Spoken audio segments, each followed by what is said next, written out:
In this video, I will show you how to reconcile a credit card in QuickBooks Online. So to do this, you want to hover over the transactions right here and then go to Reconcile. Alternatively, you can click on the gear icon and here also click Reconcile.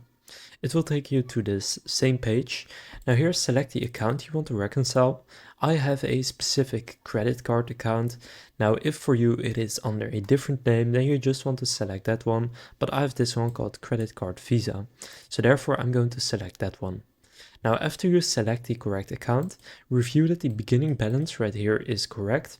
If not, you need to head over into that account and change it, but in my case it's correct. Then here enter the statement ending balance. For example, it could be $200 and then the statement ending date. Let's say that that is today. So then here enter the finance charge if necessary. So again, enter the date. So for example, today, 100. And then the expense account. So what kind of expense was it? I will go with rent or lease payment and then click start reconciling right there.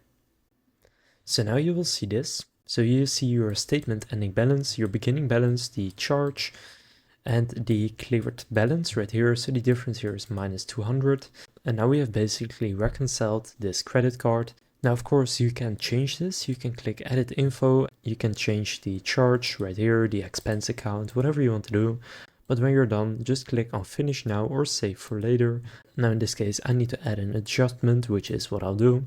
And now you have reconciled this account. So then it will say, how do you want to pay your bills since I have 200 euros due for this account? And then you can do that right there. But that's basically how you can reconcile a credit card in QuickBooks Online. If this video was helpful, please consider leaving a like and subscribing to my channel. And with that being said, I will see you in the next video.